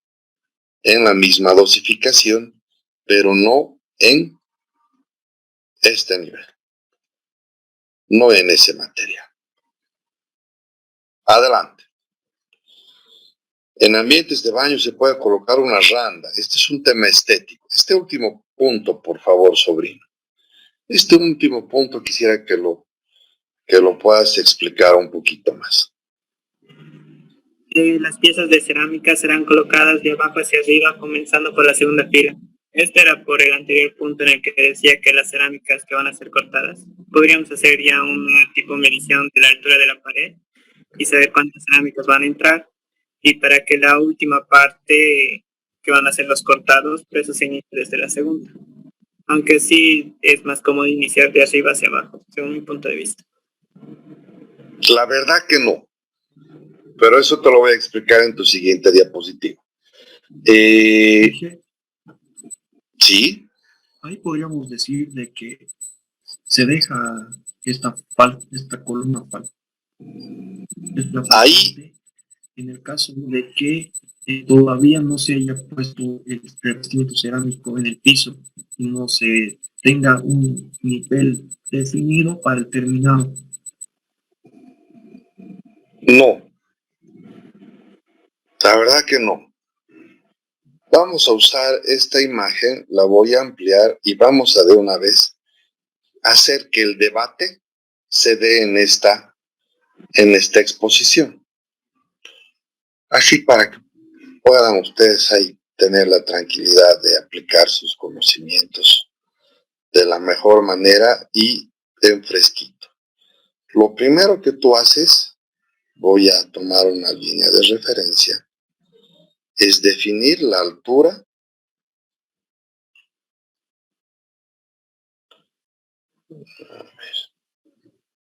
que eso no está muy bonito así. Vamos a hacer más bonito todavía. Lo primero es que tú vas a definir cuál es la altura. De manera recomendable habíamos dicho que la altura debería estar ligada ¿a qué? La altura debería estar ligada a la altura del marco de la puerta. ¿No es cierto? Entonces, una vez que identifiquemos el tipo de piezas, y espero que en las siguientes diapositivas estén los formatos de las piezas en tamaños, en dimensiones, ya las características las has explicado, pero cuando nosotros dispongamos este tipo de dimensiones para la cerámica, nosotros ya calculamos desde la parte de arriba cuál debería ser el punto de llegada. Pero ¿cómo nosotros empezamos a ejecutar esta actividad? Esta actividad nosotros la ejecutamos. Permítame un segundo, por favor.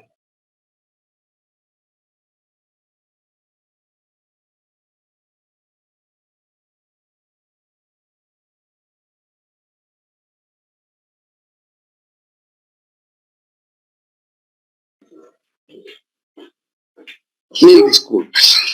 Ahora sí, lo primero que a una altura relativamente ya recurrente hacemos nosotros es medir y sacar una línea de nivel a 1 metro de altura. Este nivel que nosotros vamos a ejecutar acá ya te sirve para colocar dos cosas. El primero, un par de botones, vamos a ponerlo en azulito, un par de botones de apoyo. ¿Para qué? Para que soporte una regla metálica, la cual te va a definir que empieces el colocado de tus piezas de cerámico desde el eje de referencia hacia arriba, en cada una de las caras. Nosotros ya en las recomendaciones hemos dicho dónde debe empezar de cada lado, de izquierda a derecha, de derecha a izquierda, de arriba a abajo, de abajo a arriba. Por eso les he pedido que tomen apunte de esas recomendaciones. Esas recomendaciones son las que nosotros debemos tomar en cuenta para la construcción de cualquier tipo de cerámico en cualquiera de los formatos. Dependiendo el tipo de formato que ustedes vayan a disponer en posición vertical, posición horizontal, estos elementos no son de manera obligatoria que puedan empezar a 1 metro de altura. Lo que empiezan es al calzado, y aquí lo vamos a poner, es considerando el calzado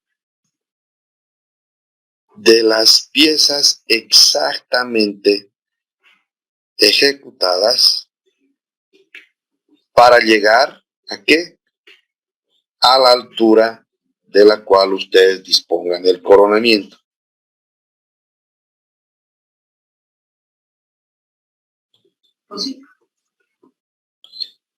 Estamos claros, ¿no? Sí.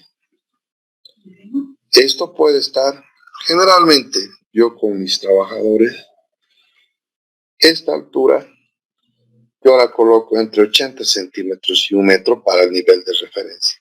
Y eso es por la facilidad de querer empezar hasta arriba, que te delimita las dimensiones del formato de cerámica.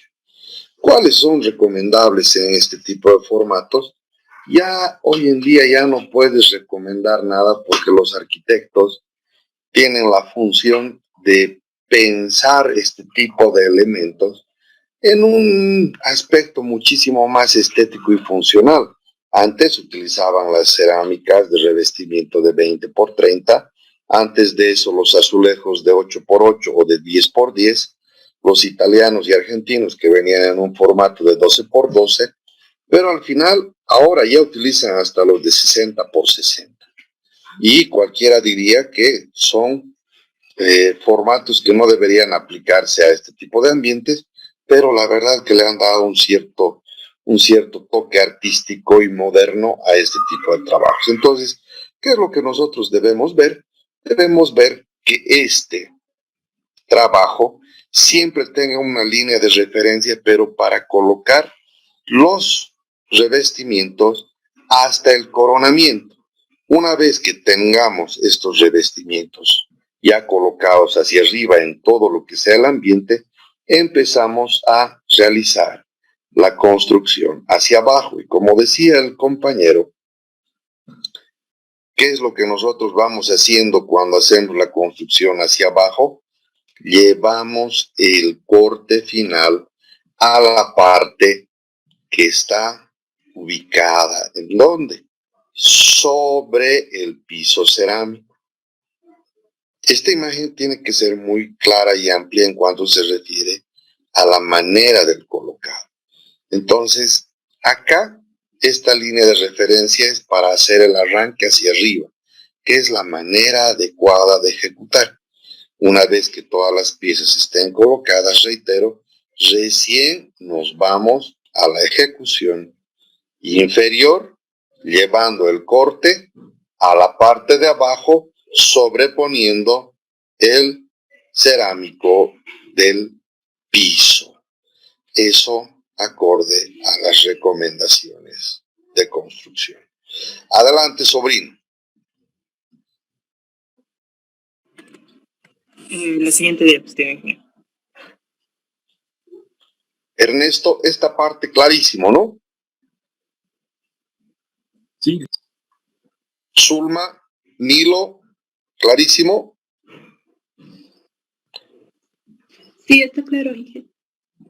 Ya, excelente. Seguimos adelante. Tipos de pisos.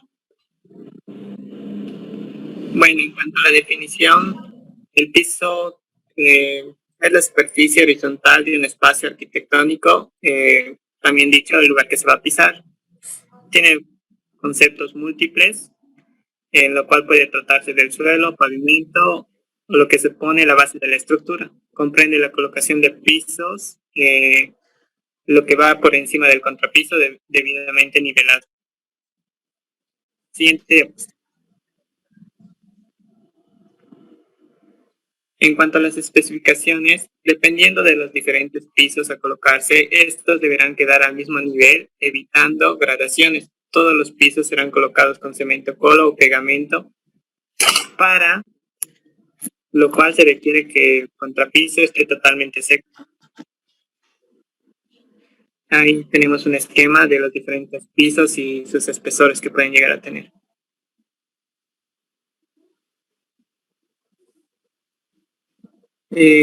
Siguiente diapositiva. En cuanto a la metodología, en los ambientes con pisos cerámicos, porcelana, mosaico o mármol, en base a la nivelación realizada a 1 metro del piso terminado, se colocarán botones de cemento en las esquinas del ambiente a un mismo nivel. Se colocarán los botones de cemento a las esquinas y se colocarán las piezas cerámicas. Se harán pasar hilos entre los botones ubicados a los extremos en una sola dirección para definir un plano de trabajo completamente horizontal. A partir de estos hilos se podrán pasar hilos móviles en la otra dirección, lo cual estarán amarrados a los hilos fijos. Este es un procedimiento similar al explicado en lo de las paredes. Y estos hilos móviles se podrán mover para ir verificando el nivel. Las piezas serán separadas por clavos de 1,5 pulgadas, igualmente. Por favor, esto eliminen de sus cabezas. Por favor, ¿ya? Voy a ponerle ahí una triple cruz. La separación no está definida por clavos. La separación está definida por crucetas o separadores que estéticamente te definen el ancho entre cada cerámico. Nuevamente, estos pueden venir desde 3 milímetros hasta 9 milímetros, dependiendo la estética que le quieran dar. Adelante. Aquí tenemos un esquema de cómo se realiza. Siguiente diapositiva, ingeniero. En cuanto a los que tienen pendiente, usualmente se ponen los hilos de manera de las esquinas para que llegue al lugar donde van a ser. Esto es para pisos donde van a ser húmedos, tanto como cocinas como baños. Sabemos que tenemos una rejilla de desagüe. Y para el colocado se colocan los hilos en los extremos o en las partes más altas y se los lleva hasta el punto donde va a ser la parte más baja o la caída de agua. Hemos aclarado que en el contrapiso usualmente tienen la pendiente del 0,5%.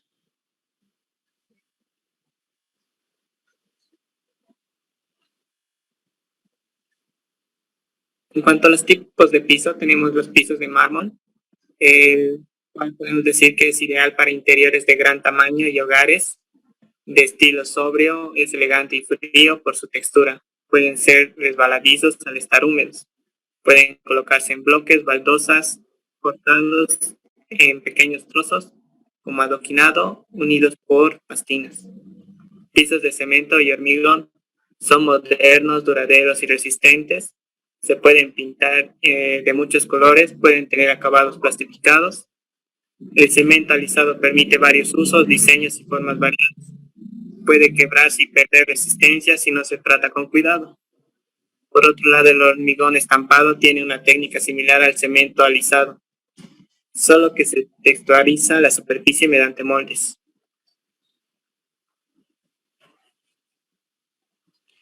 Pisos de mosaico requieren de una ardua labor para ser colocados, son mucho más estéticos y durables. Se dividen en mosaicos graníticos de bicapa, pulidos o rugosos, de durabilidad más reducida, o mosaicos calcáreos que son más sensibles al desgaste, pero versátiles en sus acabados.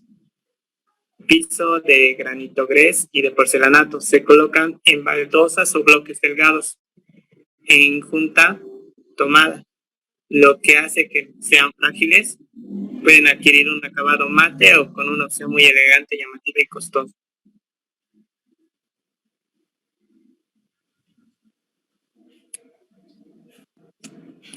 Pisos de piedra y loseta.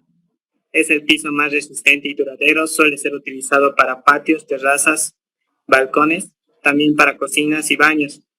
No es sencillo de colocar, puede ser costoso. Suelen cortarse a la medida y por encargo. En el mercado se pueden encontrar en planchas, estandarizados y bloques menores, en diferentes aspectos que van desde rústico, mate hasta el pulido brillante. Los pisos flotantes son premoldeados en fábrica, se acomodan sobre las vigas y tarimas.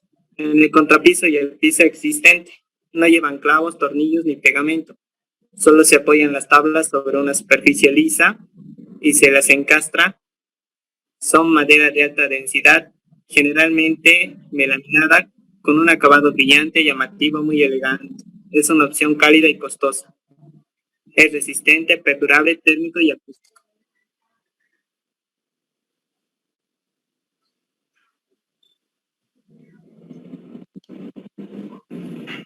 Pisos de vinilo. Se colocan sobre pisos existentes o contrapisos alisados. Pueden instalarse en rollos o en grandes baldosas. Son adhesivos y se recortan a la medida de las necesidades. Es una opción económica, pero sensible a los golpes, a la caída de los elementos punzantes. Pisos alfombrados. Este tipo se caracteriza por transmitir confort y calidez, ofrece aislamiento acústico y térmico. Se fija el piso por medio de zócalos o cintas de doble contacto y perfiles atornillados o calzados a presión. Los pisos alfombrados no son recomendables para lugares como baños y cocinas. Siguiente diapositiva. Ahí podemos ver imágenes de los diferentes tipos de pisos y sus respectivas instalaciones en algunos.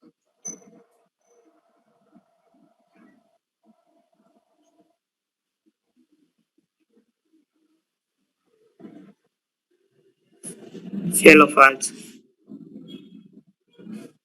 Siguiente diapositiva. En cuanto a definición, podemos decir que el cielo falso es un tablero rígido formado por una estructura reticular de madera malla de suspensión y revoque de yeso que queda suspendida en la losa de hormigón armado, dejando un volumen hueco entre ambos elementos. Es un elemento de acabado interior de techos de inmuebles. El nombre de cielo falso denota de este tipo de acabado que se sostiene sobre una estructura falsa y liviana que está construida solo para este propósito y separa la losa del entrepiso. Siguiente diapositiva. En cuanto a su clasificación y procedimiento, existen muchas técnicas de acabado de este tipo de elemento, dividiéndose según el tipo de estructura a utilizar. Estructura de sujeción de madera, de sujeción metálica, de sujeción de aluminio. Montada la estructura de sostén del cielo falso, se procederá al revoque o instalación de revestimiento. El revestimiento, según el tipo de instalación, puede dividirse en revoque preparado en sitio o de plafones o placas prefabricadas. Los materiales constructivos usualmente son el estuco yeso, poliestireno expandido, madera, acrílico, drywall. En cuanto a una nota, podemos decir que es necesario conocer el peso del cielo falso, pues este traduce una carga para la losa que lo sostiene. Y aunque estas cargas son de elementos que no son tan elevados en cuanto a su peso, van rondando entre los 10 y 30 kilogramos metro cuadrado. Siguiente diapositiva.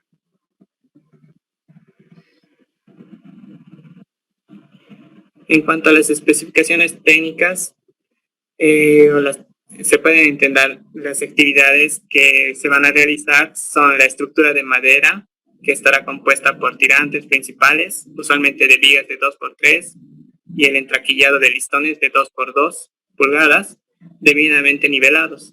Los tirantes principales serán asegurados a la losa con alambre galvanizado. El entraquillado será sujetado con los tirantes principales con clavos de 2,5 pulgadas. Se empleará malla de gallinero de 1 pulgada para soportar el revoque de yeso, la misma que será asegurada con clavos de 1,5 pulgada en la estructura de madera. Los yesos a ser entregados en obra deberán estar secos y exentos de grumos. El yeso será envasado y transportado en sacos de yute de tal manera que esté protegido del contacto de humedad. El agua para la preparación de la pasta de yeso debe ser limpia. El espesor de revoque no será mayor a 3 centímetros. La superficie obtenida será regular, uniforme, sin grietas o fisuras. Siguiente diapositiva.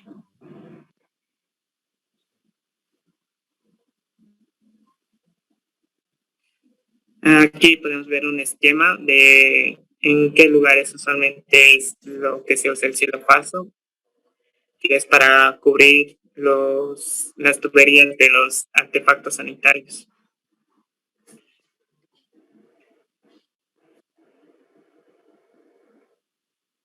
Siguiente diapositiva, Inge.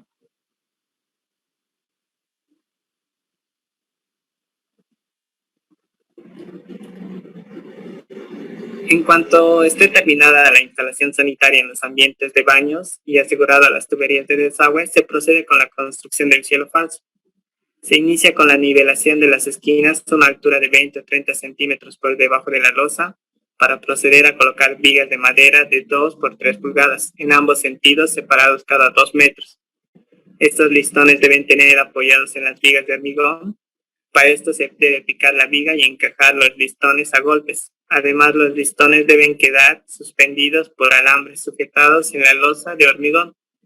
Una vez que las vigas de 2 por 3 pulgadas hayan sido fijados en nivel, se procederá al choqueado entraquillado, que consiste en clavar los listones de 2 por 2, disminuyendo las áreas, formando superficies aproximadas de 50 por 50, evitando de esta manera posibles deformaciones en el cielo falso. Siguiente diapositiva, Inge.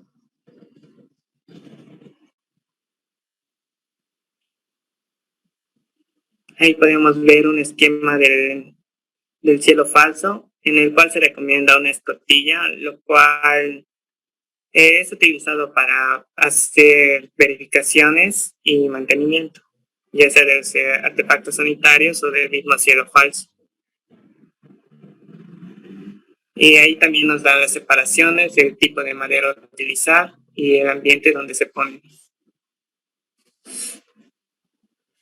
En la siguiente diapositiva podemos ver lo que es el entraquillado de las vigas de madera y los listones de 2x2 para formar los espacios, donde luego arriba de eso se le pone paja para poder hacer luego el estucado del yeso.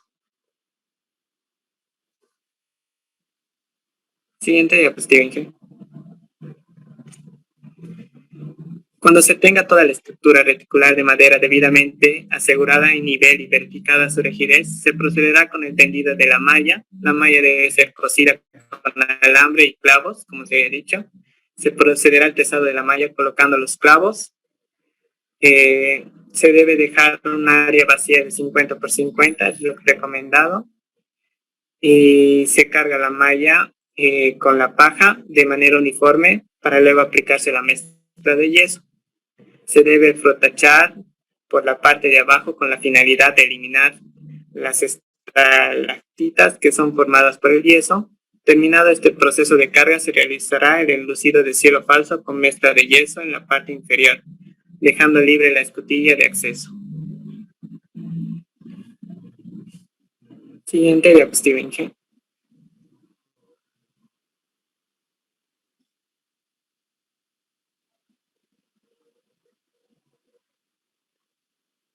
En cuanto al forma para hacer el revestimiento, se colocarán botones de yeso en las esquinas del cielo falso al mismo nivel con el fin de obtener un plano de trabajo completamente horizontal.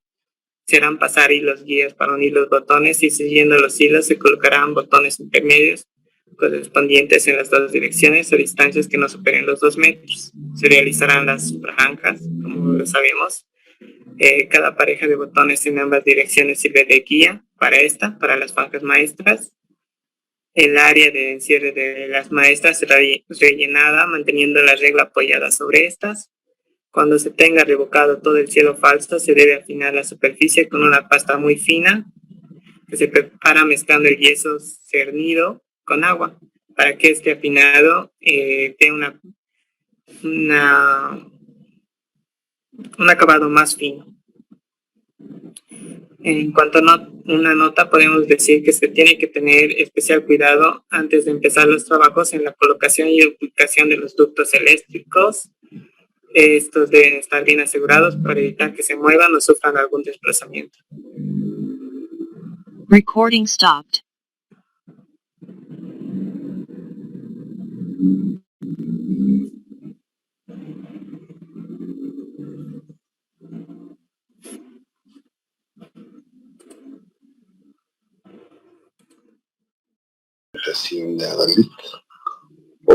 De Alexander, que estaba entrando a la parte de cielos falsos.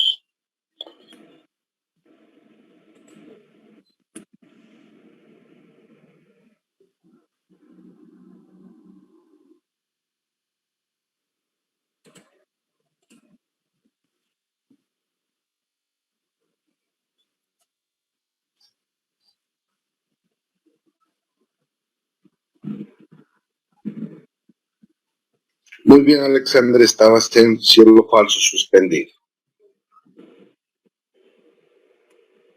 Sí. En cuanto a los sistemas de cielo falso, el que acabamos de hacer era un cielo falso, el cual luego iba a estar con yeso. También hay diferentes, como podemos hablar del cielo falso suspendido, el cual una estructura portante de la placa se une a la estructura soportada mediante un sistema de suspensión. Es decir, que toda la parte del recubrimiento ya está en una tipo malla metálica de aluminio o de diferente material, el cual está colgando de hilos, no de hilos, de alambres. Siguiente diapositiva.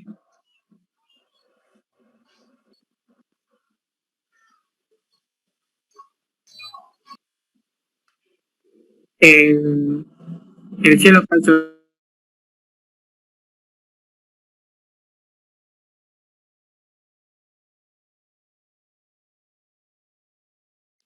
Perdón, estabas ahí en esta diapositiva.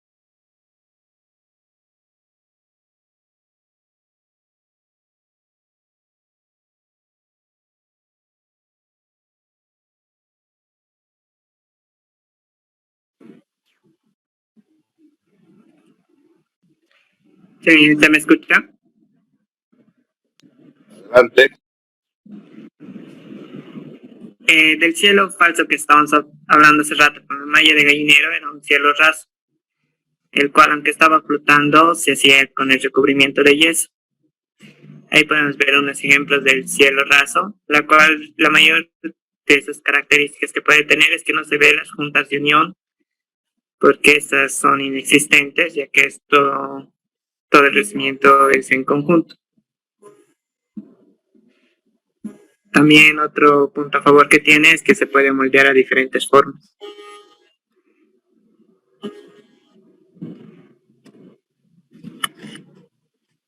Siguiente diapositiva. El cielo falso modular, este es uno de los más conocidos y populares. Es un cielo falso suspendido o directamente colgado mediante anclajes y fijaciones a una estructura resistente, cuyos módulos pueden ser de tamaño estándar. El cielo modular registrable se apoya sobre estructuras o entramados sin fijaciones y puede desinstalarse libremente. No es registrable un cielo modular cuyos módulos se fijan al entramado. Este cielo modular está formado por un esqueleto y tipo secciones similares a la cerámica se le ponen de manera que van cayendo. En imágenes de más adelante va a ser más claro esto. Luego está el cielo directo, donde las placas se fijan directamente a la estructura de la edificación mediante anclajes que perforan la losa. Siguiente diapositiva.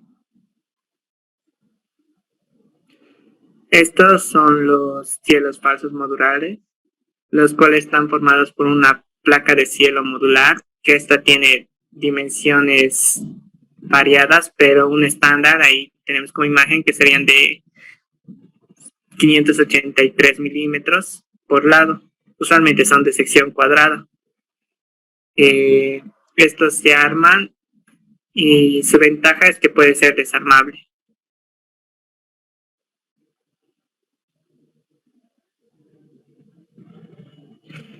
Luego existen algunos cielos falsos especiales, que serían más que todo los que poseen curvas, y los cielos rasos que poseen junta, como también los cielos falsos en tipo isla. Unas imágenes para que vean. Y eso sería todo.